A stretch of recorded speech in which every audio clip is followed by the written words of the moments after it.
안녕하세요. 저는 작은 시골 동네에서 조그마한 의원을 하나 운영하는 30대 후반의 시골 의사입니다.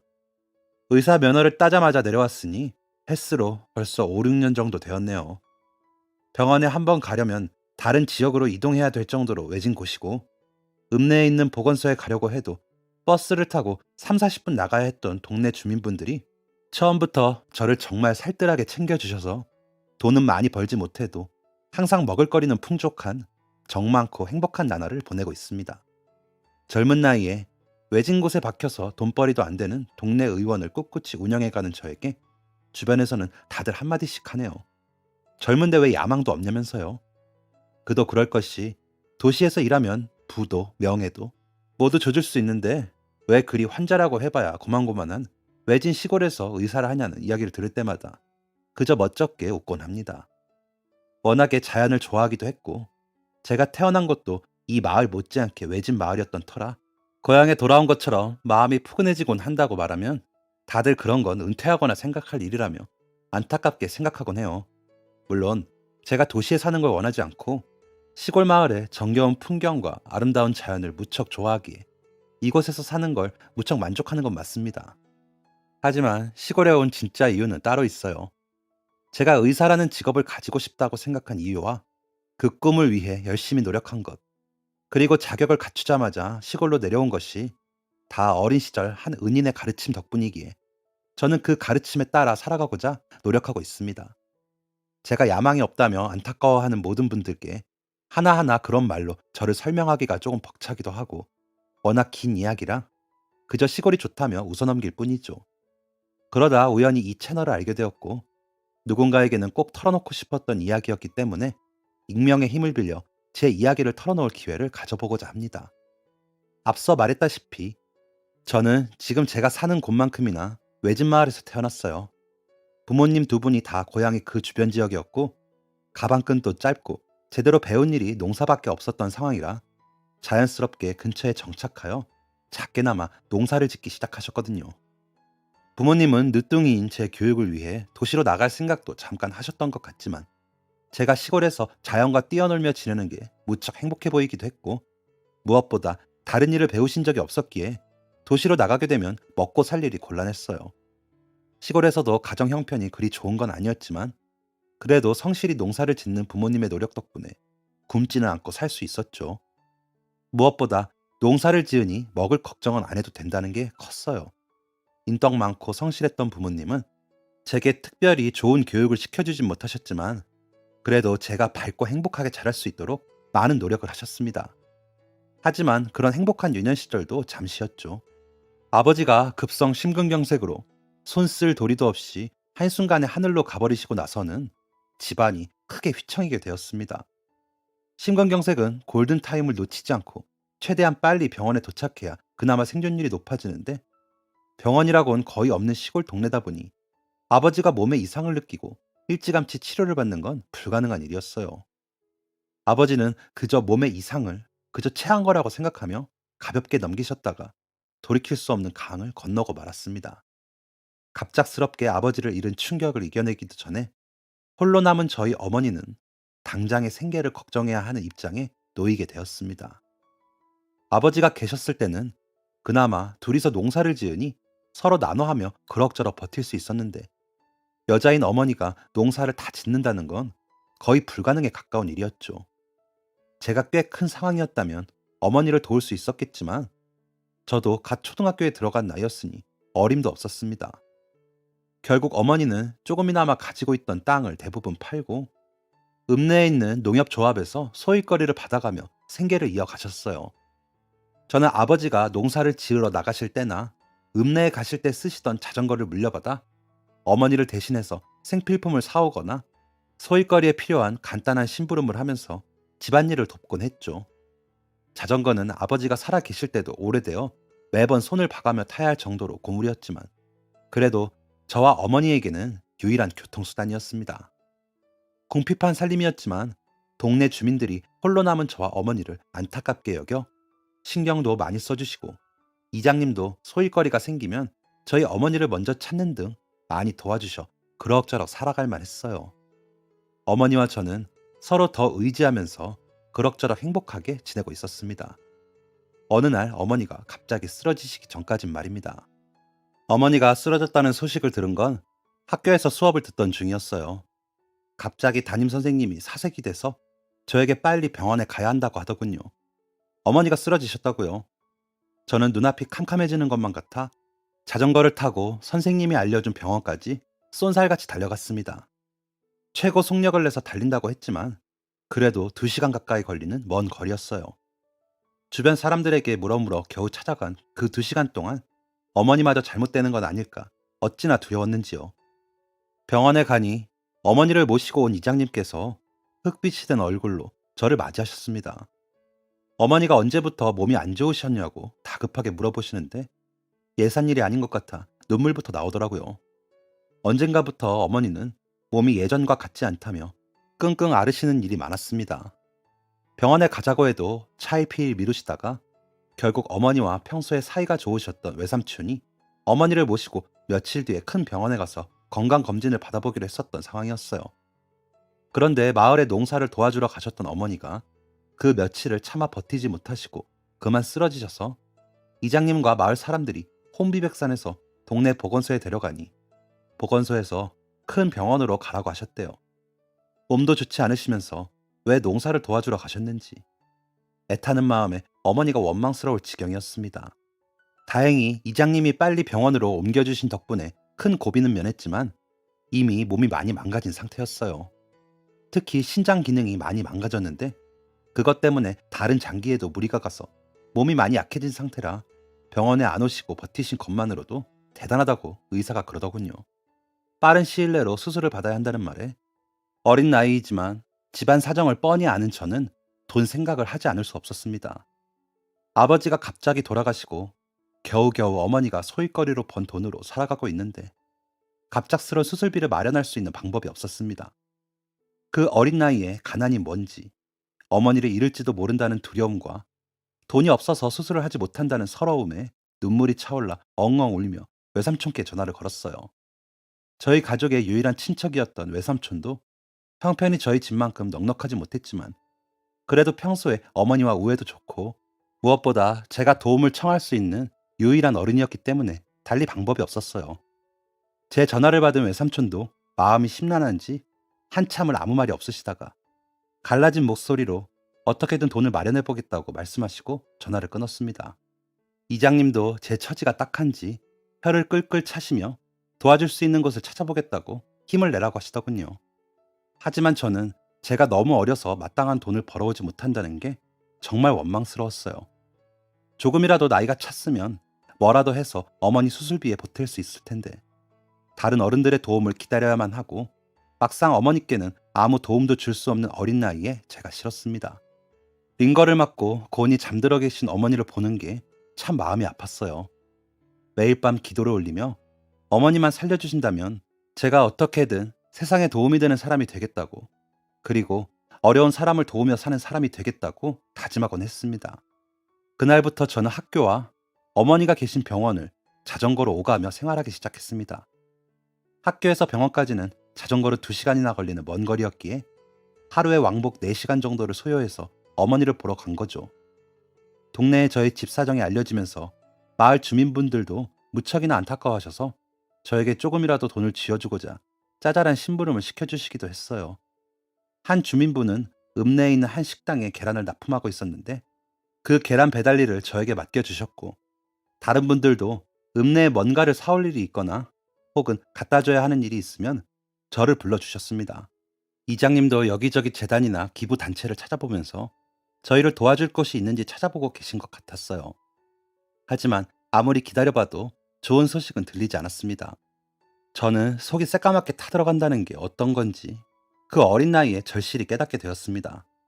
세상이 참 냉정하고 힘든 곳이라는 것도요. 다들 어머니와 저에게 많은 관심을 기울여 주셨지만 하나뿐인 가족인 어머니를 잃을지도 모른다는 두려움을 견뎌내기가 무척 힘들었습니다. 유일한 희망이었던 외삼촌도 어마어마하게 큰 수술비를 마련하시기 벅차신 것 같았어요. 하지만 어떻게든 시간을 내서 병원에 자주 들러주시고 저도 많이 챙겨주시려고 노력하셨습니다. 많은 사람들의 따뜻한 응원이 이어지니 점점 마음속에서 희망의 불씨가 타오르기 시작했어요. 어떻게든 어머니는 병을 이겨내실 거라고. 만약 그렇게 되면 지금 받은 따뜻한 마음을 다른 사람들에게 꼭 전해줄 수 있는 사람이 되겠다고 다짐하며 희망을 잃지 않고 제가 할 수 있는 일을 최선을 다해서 해나갔습니다. 아침이면 일찍 일어나 자전거를 타고 읍내에 계란을 배달했고, 배달이 끝나면 학교로 가서 수업을 듣고, 학교가 끝나면 고물 자전거를 타고 2시간 정도 달려 어머니가 계신 병원으로 가는 일을 매일매일 했죠. 정말 어른도 쉽게 할 수 없는 힘든 시간이었지만 정말 열심히 살았습니다. 그렇게 최선을 다해 사는 것만이 희망을 잃지 않는 방법이었으니까요. 어머니의 입원 기간이 길어지니 병원에서도 저를 알아보시는 분들이 꽤 있었어요. 특히 어머니의 담당 의사 선생님께서 땀을 뻘뻘 흘리며 매일같이 병원에 오는 저를 인상 깊게 생각하신 것 같았습니다.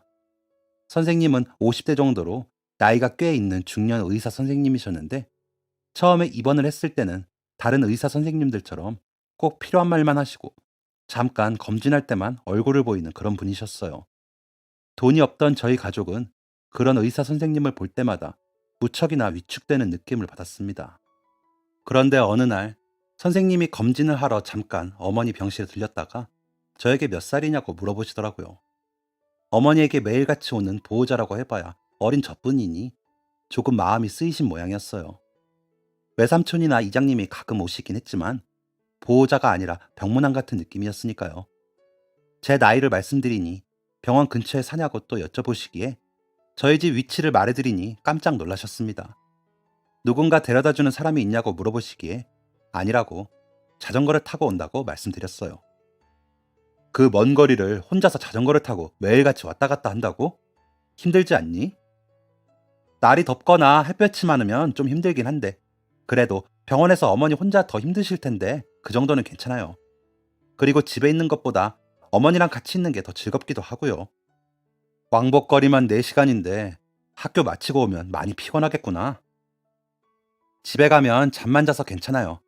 아침에 일찍 일어나서 계란 배달도 해야 돼서 집에 가자마자 자야 하거든요. 그냥 묻는 말에 대답만 했을 뿐인데 의사 선생님이 기특하다며 제 머리를 쓰다듬어 주시더군요. 옆에서 어머니가 안타까운 눈빛으로 저를 바라보시는 것도, 의사 선생님이 저를 기특하다고 하시는 것도 그때는 이해가 잘 안 돼서 그냥 멀뚱멀뚱 앉아만 있었던 기억이 나네요. 그도 그럴 것이 저는 힘들다는 생각은 전혀 안 했고 당연히 해야 되는 일이라고 생각했거든요. 그 뒤로 의사 선생님이 저희 가족을 대하는 태도가 훨씬 달라졌습니다. 검진도 더 자주 오셨고 오시면 이것저것 예전보다 더 상세하게 여쭤보시면서 어머니를 챙겨주셨어요. 저에게 가끔 과자나 사탕 같은 걸 지어주시기도 했고요. 그렇게 병원 생활을 이어가던 중에 어머니의 병세가 갑자기 심해지면서 중환자실에 입원하시게 되었습니다. 어느 날 평소처럼 학교를 마치고 병원에 가니 이미 어머니는 중환자실로 옮겨진 뒤였고 의료진들이 부산스럽게 움직이고 있었어요. 무슨 일인지 설명을 듣지 못했는데도 심장이 쿵 떨어지고 겁이 났습니다. 울먹거리고 있으니 의사 선생님이 와서 간단하게 설명을 해주시더군요. 어머니 상태가 더 안 좋아져서 중환자실에 들어가셨고 앞으로 면회는 하루에 한 번 지정된 시간만 가능하다고. 시간이 얼마 남지 않았으니 빠른 시일 내로 수술 날짜를 잡고 수술을 해야 한다는 설명이었습니다. 하지만 제가 계란 배달이나 잔심부름을 해서 버는 돈은 어머니 하루 입원비도 안 될 정도로 작은 금액이었고 외삼촌이 최선을 다해 도와주시는 비용도 사실 병원비를 다 갚기에도 한참 모자랐어요. 모든 비용을 빚으로 달아놓고 상환해 나간다고 해도 어떻게 갚을 수 있을지 모를 정도로 캄캄한 상황이었습니다. 하지만 저에겐 유일한 혈육이었던 어머니였기에 의사 선생님을 붙잡고 어떻게든 수술할 수 있게 도와달라고 빌었습니다. 아버지도 갑작스럽게 돌아가시고 어머니마저 잃을지도 모른다는 생각에 정말 두려웠어요.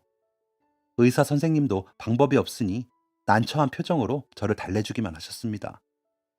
어머니가 중환자실에 들어가시고 며칠 동안은 정말 암흑 속에서 사는 것 같았습니다. 면회 시간이 정해져 있어 그 시간에 맞춰서 병원을 방문해야 해서 학교에서도 조퇴나 지각도 빈번하게 하고 그 전까지 하던 계란 배달이나 잔심부름도 대부분 못하게 되었어요. 매일매일 불이 나게 병원으로 달려가면서 기적이 일어나 어머니 병세가 좋아지기만을 기도했지만 중환자실에서 본 어머니는 대부분 주무시고 계셨고 그나마 깨어 있으실 때도 고통을 숨기지 못할 정도로 힘들어 보였습니다. 그런 어머니를 보는 것만으로도 마음이 아팠어요. 자전거를 타고 병원에서 돌아오는 내내 하늘에 별똥별이라도 떨어지지 않는지 찾았습니다. 어린 마음에 별똥별의 소원을 빌면 들어준다는 말을 진심으로 믿었거든요. 어머니가 수술을 받고 건강을 되찾게 해달라고 틈만 나면 간절히 빌곤 했죠. 그런 제 마음을 하늘이 알았던 건지 드디어 어머니와 저에게 도움을 줄 수 있는 어른이 한 분 나타나셨습니다. 그분은 바로 저를 기특하게 생각하며 챙겨주셨던 어머니의 담당 의사 선생님이셨어요. 30분 남짓의 짧은 면회 시간이 끝나고 병원 앞에 대놓은 자전거를 타고 집으로 돌아가려고 터덜터덜 걸어가던 중이었습니다.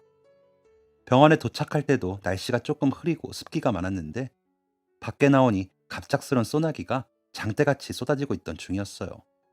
금방 그칠 것 같아 보이지 않는 세찬 비였고 당연히 우산도 챙겨 나올 겨를이 없었기에 그냥 맞고 가야겠다 싶어서 시무룩하게 자전거가 있는 곳으로 향했습니다.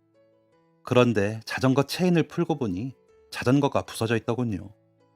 이미 녹슨 부분도 많고 부식된 부분도 많았는데 더 이상 견디질 못하고 떨어져 나간 거죠. 집에 도착해서 자전거가 부서졌다면 그렇게 서럽지는 않았을 텐데 비는 그칠 생각은 않는데 우산도 없고 집에 갈 수 있는 유일한 방법인 자전거도 고물덩이가 되어버리니 그렇게 서럽고 속상할 수가 없었습니다. 병원으로 돌아간다고 해도 어머니 옆에 있을 수도 없고 하염없이 비가 그칠 때까지 기다려야 하잖아요. 자전거가 없으니 내일부턴 병원에 어떻게 올지도 막막하고 앞으로 어떻게 살아야 할지 막막하더군요. 그동안 꾹꾹 참고 있던 힘든 생활에 대한 서러움과 두려움이 합쳐져 마치 마음속에 둑이 무너져 내린 것처럼 눈물이 터져 나오기 시작했습니다. 눈물이 한번 터지니까 걷잡을 수 없어져서 그냥 고물이 되어버린 자전거 앞에 서서 세찬 비를 맞으며 한참을 울었어요. 머릿속이 하얘져 아무 생각 없이 울었습니다. 눈물인지 빗물인지 모를 것들이 하염없이 볼을 타고 흘렀습니다. 우산도 없이 그대로 비를 맞으며 울고 있는 저를 병원을 드나드는 사람들이 힐끔힐끔 호기심 어린 눈으로 쳐다봤지만 눈물이 그치지가 않았습니다. 그렇게 한참을 울고 있는데 누군가 병원 입구에서 제 이름을 아주 다정하게 부르시더군요. 놀라 고개를 들어보니 의사 선생님이었어요. 의사 선생님은 우산을 들고 저에게 다가와서 왜 울고 있냐고 물어보셨어요. 제가 말없이 부서진 자전거를 바라보니 말하지 않아도 대충 상황 파악을 하신 것 같더라고요. 의사 선생님은 일단 비가 많이 오니 들어가서 이야기하자며 저를 환자 대기실로 데려가셨어요.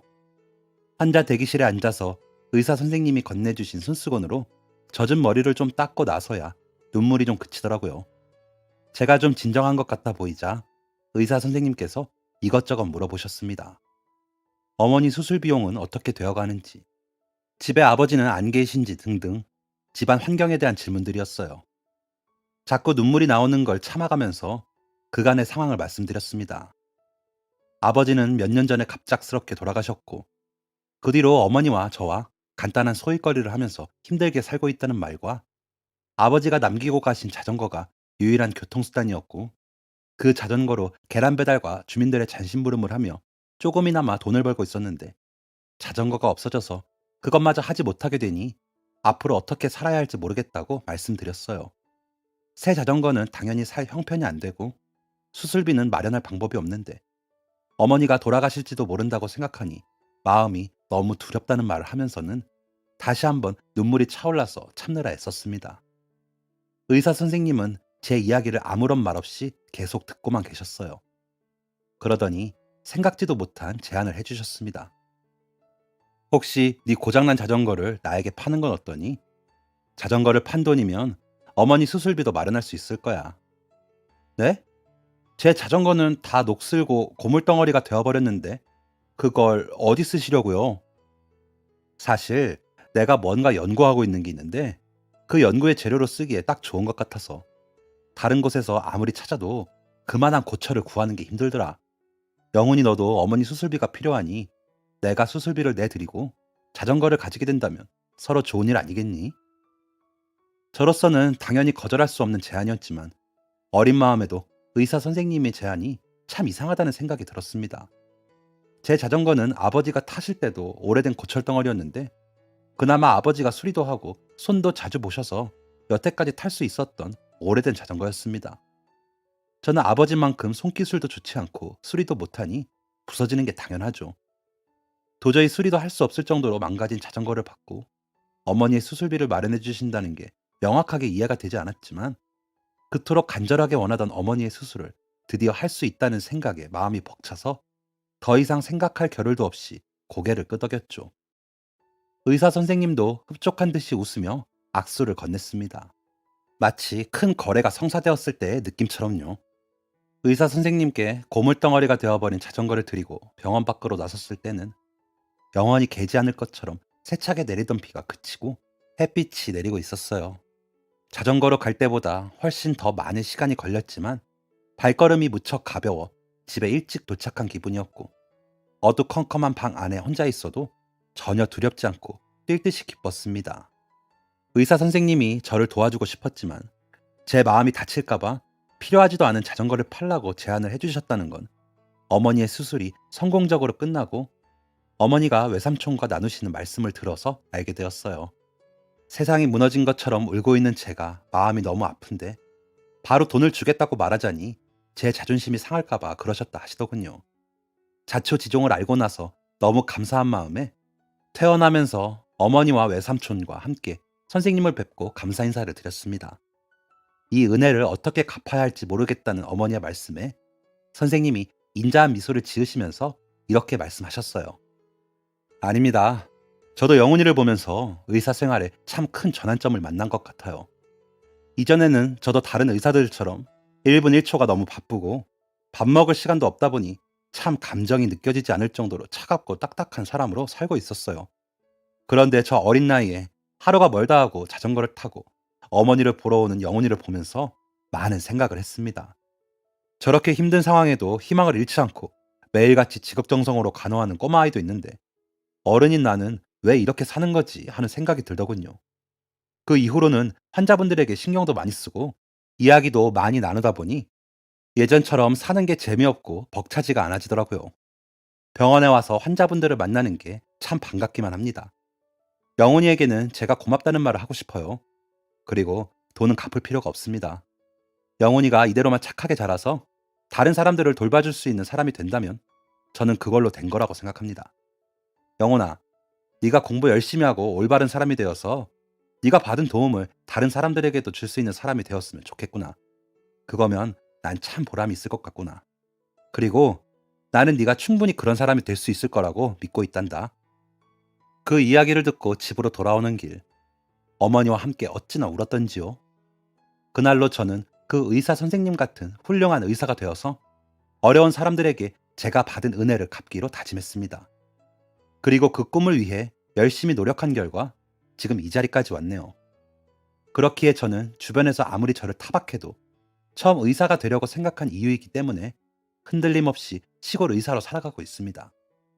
아무래도 제 의원이 있는 마을에 고령의 어르신들이 많다 보니 주의 깊게 살펴봐야 하는 분들이 많아 매일매일을 참 바쁘게 살고 있어요. 그러다 보니 결혼도 정년기를 놓치고 퇴근하고는 그저 동네 어르신들과 막걸리 한 잔씩 하며 여가 생활을 보내는 게 다였네요. 그러던 몇 달 전 점심시간을 맞아 여유롭게 식사를 하고 있었는데 갑자기 누군가 병원 문을 다급히 열고 들어왔습니다.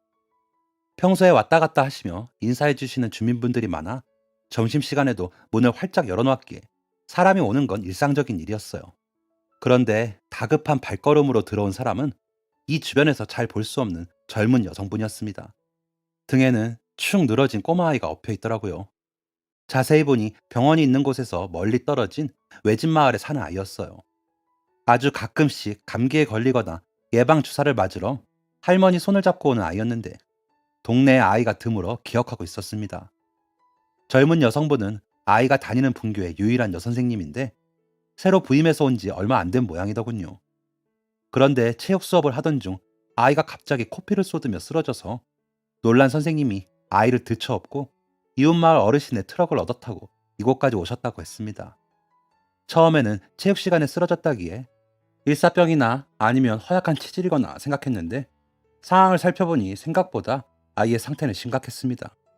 심장성 실신 같은데 심전도 검사 결과 부정맥이더라고요. 선생님께 큰 병원으로 가서 MRI를 찍어봐야겠다고 했습니다. 선생님은 걱정스러운 마음에 울먹이며 아이의 할머니께 전화를 걸기 시작했어요. 몇 번을 전화해도 받질 않으시다가 이장님께 전화를 걸어 연락이 닿으니 울먹이는 목소리로 제발 아이를 살려만 달라고 애걸복걸하는 할머니의 목소리가 수화기 너머에서부터 흘러나왔습니다. 저도 참 마음이 좋지 않았습니다. 제가 알기로 아이는 부모님이 이혼하면서 아이를 할머니에게 버리다시피 하고 연락이 끊겨 할머니는 오직 이 손주 하나만 보면서 살아가신다며 입버릇처럼 말씀하시곤 했거든요. 이전에 병원에 올 때도 워낙에 허약한 체질이라고 할머니가 한탄하시기에 밥 꼬박꼬박 챙겨 먹고 밖에서 많이 뛰어놀라고 조언을 해준 기억이 있는데 허약한 체질이 아니라 몸속에 병을 가지고 있었던 모양입니다. 일찍 발견하지 못한 제 스스로에게 죄책감도 들고 할머니와 아이가 안 되어서 마음이 너무 아프더라고요. 그때 서울에 있는 큰 병원에 근무하고 있는 친한 동기 생각이 났어요. 마침 전공도 소아과 쪽이라 무리한 부탁이라도 해봐야겠다는 생각이 들었습니다. 전화를 해보니 빠르게 검사를 진행할 수 있다고 아이를 이송하면 바로 검사하겠다는 답변을 받았어요. 그 길로 막 도착한 아이의 할머니와 선생님을 태우고 서울로 향해 아이를 입원시켰습니다. MRI 검사를 받는 아이를 보며 겨우 급한 불을 끈 것처럼 한숨을 돌리고 있는데 아이 할머니께서 마냥 눈물만 흘리고 계시더군요. 하나뿐인 손자를 병원에 입원시키고 슬픔에 휘청거리는 모습이 어린 시절의 저와 저희 어머니를 보는 것 같았습니다. 아이의 가정 형편이야 말하지 않아도 빤했습니다. 부모는 연락도 되지 않고 나이든 어르신께서 여지껏 일하시면서 겨우 아이와 둘이 입에 풀칠하며 지내는데 병원비를 감당할 여력이 있으실 리 없었습니다. 검사실 앞에 놓인 대기 의자에 앉아 하염없이 눈물만 흘리고 계신 할머니를 보니 어린 시절 자전거 앞에서 울고 있던 제 모습도 저랬으려니 싶어서 가슴 한쪽이 저려왔습니다. 아이의 검사가 끝나고 인공심장 박동기를 달아야 하는 수술 날짜를 잡으면서 동기에게 아이의 병원비와 수술비를 제 이름으로 청구해달라는 말을 꺼냈습니다. 저 또한 어린 시절 저의 은인이신 의사 선생님께 그런 은혜를 받았고 받은 은혜는 다른 사람들을 도우면서 갚아 나가라는 이야기를 하셨기에 당연한 선택이었어요. 한편으로는 드디어 제가 은인께 받은 은혜를 갚을 수 있게 되어 다행이라는 생각마저 들었습니다. 제가 병원비와 수술비를 부담하겠다는 이야기를 꺼내자 동기놈이 웃으며 그러더군요. 너라면 그럴 줄 알았다고. 멋진 의사라고 말입니다. 평소에도 허울 없이 속에 있는 이야기를 다 털어놓고 고민 상담도 하던 친한 친구라 제 어린 시절 이야기와 의사가 되기로 마음먹은 과정을 모두 들었기에 제 전화를 받을 때부터 그런 생각을 하고 있었다고 하더군요. 참 의사로서 멋진 삶을 살고 있다는 이야기를 그 동기에게 듣자 그동안 많은 사람들이 다들 저에게 야망도 없냐, 큰 병원에 가서 꿈을 키우라는 이야기를 들었던 서러움이 사라지고 제 스스로도 굉장히 자부심이 느껴졌습니다. 한참 울기만 하시는 아이 할머니께도 병원비 걱정은 하지 마시고 아이를 잘 챙겨주라고 많이 아플 텐데 옆에서 힘이 되어달라는 이야기를 하며 안심시켜 드렸습니다. 참 그날은 여느 때와 다른 뿌듯함에 서울까지의 오랜 운전이 힘들지도 않고 날아갈 듯 마음이 가벼웠네요. 아마 제 의사 경력에서 가장 빛나는 일 중 하나가 아닐까 싶습니다. 아이는 성공적으로 수술을 받고 지금은 회복하는 중이에요. 경과가 아주 좋다는 진단을 받았습니다. 앞으로도 아이에게 들어가는 치료 비용은 무상으로 해드리기로 약속드렸습니다. 서울에 있는 병원까지 왔다 갔다 하기가 어려울 때는 어르신 대신 제가 아이를 데리고 왕래할 생각입니다. 아이와 어르신은 이제 저를 마치 자식처럼 아빠처럼 따르고 챙겨주네요. 어찌나 먹을거리를 많이 가져다 주시는지 장을 보러 갈 필요가 없을 정도입니다. 남자 혼자 살다 보니 아무래도 밥도 대충 차려서 때우곤 했는데 매번 버스를 타고 병원에 들러 한가득 반찬거리를 챙겨주시는 통에 혼자서도 육첩반상을 먹곤 합니다. 요즘은 병원 근처에 위치한 마을에 주기적으로 들러 주민들 건강검진을 해주곤 합니다. 거동이 불편하신 분들이나 노인분들을 정기적으로 찾아뵙고 인사도 드릴 겸 건강검진도 해드리니 그렇게 저를 반겨주세요. 어딜 가나 고향에 내려온 듯 반가운 주민들의 모습에 얼굴에 웃음이 질 날이 없네요. 아, 그리고 또 좋은 소식이 하나 더 있습니다. 사실은 이게 가장 좋은 소식일지도 몰라요. 그간 아이 병문안을 핑계로 겸사겸사 아이를 데려온 선생님과 함께 아이의 집에 찾아간 적이 있었는데요. 그러다 보니 자연스럽게 관계가 진전되어서 몇 달 뒤 결혼식을 올리기로 했습니다. 정말 생각지도 못한 일인데 사람 일이라는 게 참 신기한 것 같아요. 식은 마을 회관에서 주민분들의 환대를 받으며 전통식으로 진행하기로 이야기가 나왔는데 마을에서 가장 인기 많은 의사와 여선생님이 결혼한다고 어르신들이 벌써부터 난리가 났습니다. 아이처럼 좋아하시는 주민분들을 보는 게 참 즐겁기도 하고 저도 예비 신부도 기대가 많이 됩니다. 만약 서울에 있는 큰 병원에서 의사를 했다면 부와 명예는 가졌겠지만 이런 소소한 즐거움은 누리지도 못했겠죠. 큰 병원에서 의사로 사는 것도 멋진 삶이지만 소박한 성향을 가진 저에게는 이런 소소한 즐거움과 기쁨이 무척이나 소중하게 느껴지는 것 같습니다. 사실 저는 어린 시절 저희 가족에게 온정을 베푼 은인의 가르침대로 제가 받은 은혜를 다른 사람들을 돌보며 갚아나갔을 뿐인데 저에게는 당연하게 생각되는 일들로 인해 이렇게 많은 사랑과 환대를 받게 되다니 좀 얼떨떨하기도 합니다. 또 그만큼 주민분들에게 새로운 은혜와 사랑을 많이 받았고 또 평생 동반자가 될 아내도 만나게 되었고요. 저는 배운 대로 살았을 뿐인데 그보다 더 많은 행복으로 보답해 주시는 주민분들을 위해 앞으로 더 열심히 성실하게 살아야겠어요. 제 꿈은 제가 보지 못하고 지나치는 곳이 없게 주민분들을 모두 건강하고 행복하게 보살펴 드릴 수 있는 의사가 되는 것입니다. 모든 분들이 건강한 삶을 살아가실 수 있게 힘이 닿는 데까지 열심히 살아가 보겠습니다. 이 사연을 보내며 사연을 들은 청취자분들도 주변 사람들에게 관심과 사랑을 아끼지 않는 삶을 사셨으면 좋겠다는 말 꼭 드리고 싶어요. 한 명 한 명이 서로 보살펴주며 이렇게 살다 보면 아름다운 세상을 만들어갈 수 있다고 믿어 의심치 않습니다. 지금까지 긴 이야기 들어주셔서 감사합니다. 모두 건강하세요. 지금까지 사연 들어주셔서 감사합니다. 사연이 재밌으셨다면 구독과 좋아요를 눌러주세요. 감사합니다. 안녕히 계세요.